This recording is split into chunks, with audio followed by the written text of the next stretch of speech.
Welcome to this explainer. Look, today we're going to decode the exact blueprint that the world's richest people use to build wealth from absolute zero. Just take a second and imagine waking up tomorrow, and you realize you aren't heading to work because you absolutely have to for the money, but simply because you want to. Picture waking up to notifications of profits rolling in while you are fast asleep. Now, I know for a lot of us, that sounds incredibly distant, but the real difference between the ultra-wealthy and everyone else? It isn't just the amounts of cash currently sitting in a bank account. It's a fundamental shift in how their minds actually work. So you have to ask yourself, why do most people stay poor? Why do so many folks work incredibly hard their entire lives, putting in massive amounts of effort, only to remain totally trapped, just living paycheck to paycheck? It's a really painful cycle, right? You give it your absolute all, but by the end of the month, your bank account is literally gasping for air. The rat race trap. This brings us to what financial experts call the rat race. It's basically an endless, exhausting treadmill. You know the drill, right? The conventional path we're all taught goes exactly like this. Go to school, study super hard, get a secure job, pay your bills, and then, well, just sit around waiting for the next paycheck so you can do the whole shebang all over again. But the core flaw in that traditional system is exchanging your limited time for money. The problem isn't the hard work itself, it's the transaction. Look, time is a strictly limited resource. If you're trading time for money, the absolute second you stop working, whether you're sick or tired or honestly just want a break, the income completely stops flowing.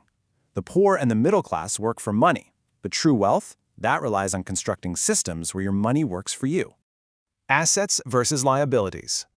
Okay, here is the absolute dividing line between the rich and everyone else. It all comes down to how your cash is deployed. The difference between assets and liabilities is absolutely crucial here. When people without a wealth mindset get paid, they often buy things that actively consume their money, liabilities. We're talking car loans, luxury clothes, or, the latest smartphone bought on an installment plan. A liability literally takes money straight out of your pocket. And the worst part? The middle class often buys liabilities falsely thinking they're actually assets.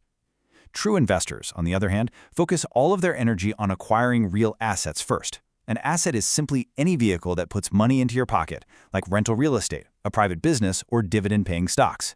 The wealthy build an empire of these cash-flowing vehicles. Then, and only then, they use the profits generated by those assets to buy their luxury items. The magic of compound interest. Compound interest is often called the eighth wonder of the world, and for good reason. It is the true engine of wealth creation. Let's do a quick, fascinating thought experiment.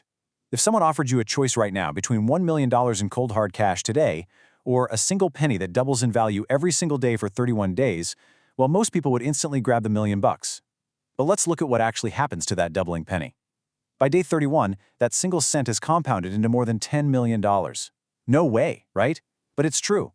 In the real world, this perfectly illustrates the magic of compounding with an investment mindset. Say, getting a steady 10% annual return in the market. You aren't chasing quick, fleeting payouts. You're letting your money quietly double itself over decades. You generate profits, and then you reinvest those profits to generate even larger returns. Time is, without a doubt, your greatest ally here. The silent wealth killer. Now, if compound interest builds your empire, there are invisible forces actively trying to tear it down. The main culprits? Consumer debt and lifestyle inflation. Let's be really clear about exactly why loans destroy your wealth. When you take out consumer loans to buy things that immediately lose value, you are paying interest to a bank for a depreciating item. Just as a 10% compounding return builds your wealth, high-interest consumer debt aggressively compounds against you. It's basically reverse compound interest, and it mathematically guarantees you stay trapped in the rat race no matter how high your salary gets. And then there's lifestyle inflation. When your income goes up, your standard of living needs to stay the exact same for a while. Why? So you can channel all that extra surplus directly into investments, rather than just magically increasing your expenses to match what you make. There is this massive societal illusion we really need to shatter, and it's this.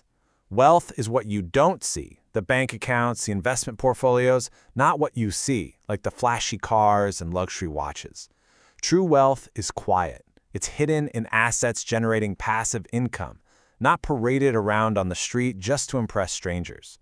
Steps to financial freedom. So let's get practical. The very first pillar of financial discipline is budgeting, specifically using the famous 50-30-20 rule. It's simple. You allocate 50% of your income strictly to essential needs. Then 30% goes to your wants, the fun stuff you enjoy. And that final, totally non-negotiable 20%, that goes directly to savings and investing. Honestly, here's a hard truth. If you cannot manage and control a single dollar using this formula, you are never going to be able to control $1 million. The budgeting is really just the start of a solid foundation, which is built on 4 wealth pillars. Number 1, as we said, is budgeting. Number 2 is saving to buy assets. Don't just save money to let it sit around doing nothing, and definitely don't just save for a rainy day emergency fund. You need to save with the specific aggressive goal of buying income-generating assets. Number 3 is smart investing.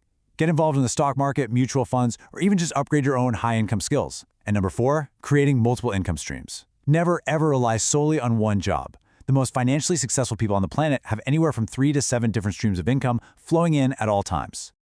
Okay, so what if you're starting with absolutely zero money today? Well, here are 4 concrete steps you can take right this second. First, invest in your mind. Read books about money. Your brain is literally the greatest asset you will ever own. Second, track every single penny. Write down everything you spend for a whole month.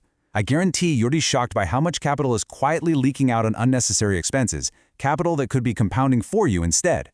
Third, start small. There are so many micro-investing apps today that let you invest with just spare change. Building the habit is what actually counts at the beginning. And fourth, find a side hustle. Take a skill you already have, monetize it, and funnel 100% of that extra income directly into your investments.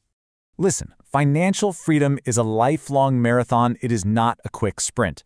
The difference between the person who actually achieves their goals and the person who stays stuck in that rat race forever, it almost always comes down to a firm decision. Today, you've been handed the blueprint. Now it's entirely up to you to unlock the door.